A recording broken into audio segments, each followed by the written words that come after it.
terrorism, piracy, and theft are concerns that lead us to supply chain security.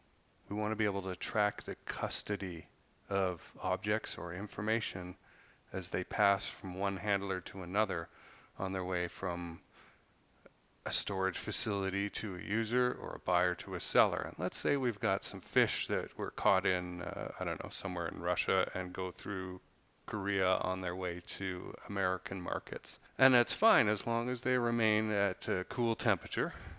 They won't rot. But what happens if they get into America and they do rot? They have rotted. What happened? How do we find out who's responsible? This is part of supply chain security, and that is exactly the kind of thing that Cold Star Tech is interested in, and why I am interested in supply chain security, because it's about defense, protection, the truth, our highest value at Cold Star Tech. On May 15th, 2019, President Trump issued Executive Order 13873. It's called the Executive Order on Securing the Information and Communications Technology and Services Supply Chain. You can look this up. Just Google Executive Order 13873.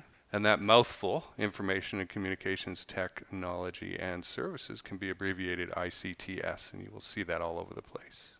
What's he doing here? Why does he feel he needs to do it? This is about blocking or restricting transactions involving ICTS from what he terms a foreign adversary. However, no one has yet, either the executive order nor the Department of Commerce's reply, has detailed who or what exactly a foreign adversary is. They have not named names. But the desire here is to create new processes and procedures to empower the Secretary of Commerce to look at these transactions. And these are very wide-reaching. We're talking about telecommunications services providers, so everything to do with your phone, all the way down from the creation of the mechanical object to resellers of services. Internet and digital service providers, anything in the cloud, managed services providers, as long as they're in the security field, app developers, software developers. This is very far-reaching stuff. And then vendors and equipment manufacturers. So anybody to do with the infrastructure of broadcasting, wireless communications, this is big.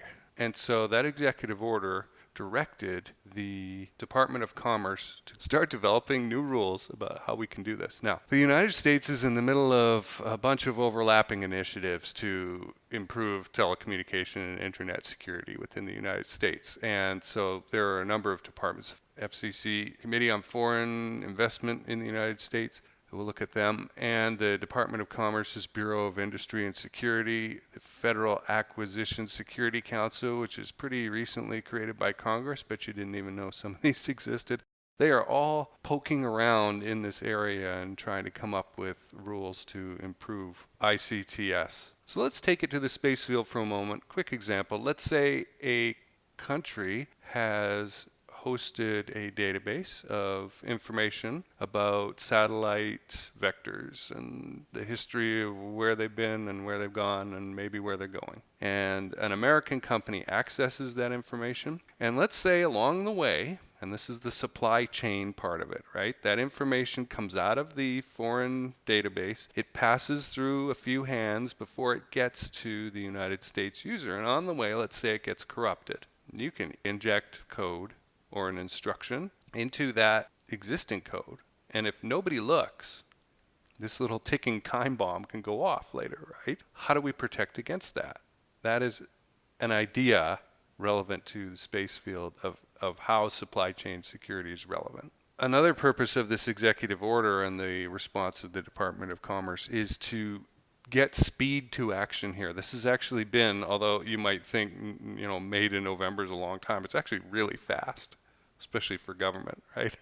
Bureaucracy. And as we'll see inside the instructions here of how to proceed, the head of the Commerce Department has to consult with heads of other departments to figure out these rules as well. So it is pretty complicated. They don't name a target. Neither the executive order nor the Department of Commerce's response, which came out Tuesday, November 26th, names names. However, it is probably Chinese manufacturers like Huawei and ZTE And this is applicable to transactions following May 15th, 2019. These transactions will be reviewed on a case-by-case basis by the Secretary of Commerce. We're talking business deals, operations, acquisition, maintenance of equipment and provision of services, things like software updates and app development.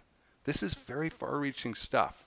The Secretary will have the power to look into organizations' deals, and with this consultation with the heads of other agencies, they can come up with a conclusion that we need to unwind a deal that has already been done. The Secretary can demand that parties stop using certain technology. Now, the executive order was set up so that the technology was agnostic that the United States uses. They did not want to say we're going to use this and not that. Very important here. And so there need to be some protective rules here. I mentioned the Committee on Foreign Investment in the U.S., CFIUS. It looks at foreign investments in the United States for national security implications. Their rules right now are clearer on what information the parties need to provide to the CFIUS in contrast to these new ideas from the Department of Commerce. What does case coverage mean for the Department of Commerce here when these rules go into effect? Which there are suggestions, recommendations right now, and they're asking for comment on these for a short period of time,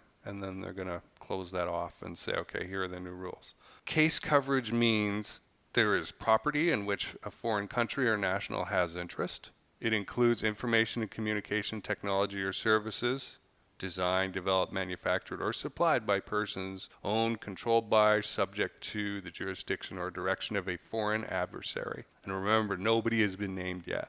And third, that it poses risks to critical infrastructure or the digital economy of the United States. So I can see cryptocurrency creeping in here, right? Or a risk to U.S. national security or U.S. persons. You hear that? Secretary can act to protect U.S. individuals, American individuals. Very interesting. Much like the FCC, the Department of Commerce will not issue advisory opinions on what is prohibited. They will not tell you what you cannot do. You may ask for a review, though. And so that's one way that case coverage can be initiated. The other way is that the Secretary decides to look at your situation. Department of Commerce will come back with preliminary findings or penalty notifications, and parties may challenge those. And once a final determination has been made, it will be published in the Federal Register. So, Executive Order 13873 in May, saying, hey, oh, and this is declared this in national emergency as well. The executive order declared this a national emergency. Now, national emergencies are declared all the time, as freaky as that may sound. There's a whole bunch of them concurrently going on and have been for 40, 50 years. It's fun to Google that and find out exactly how many national emergencies are going on at this time. You can go do that at your leisure. So right now, there's a short period of time for outside comment on these proposed rules. And a question that I've seen get brought up is, has anyone learned anything from the CFIUS and Team Telecom review yet?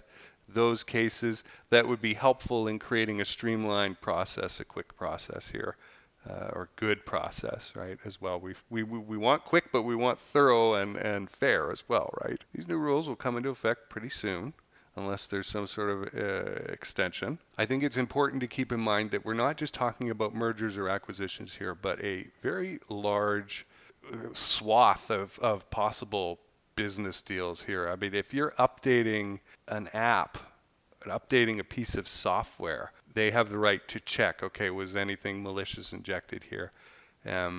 Roll that back or say, no, we can't use this anymore. So, America's intention to be technologically agnostic, right? We don't care where the technology comes from, what country it comes from, has resulted in throwing open the door to anything coming into the country, right? and so now it's like, whoa, actually, we need to screen this stuff across many industry sectors and all kinds of transactions. They need to look. And so, yes, we're going to get delays and uncertainty and what's going to happen in the marketplace.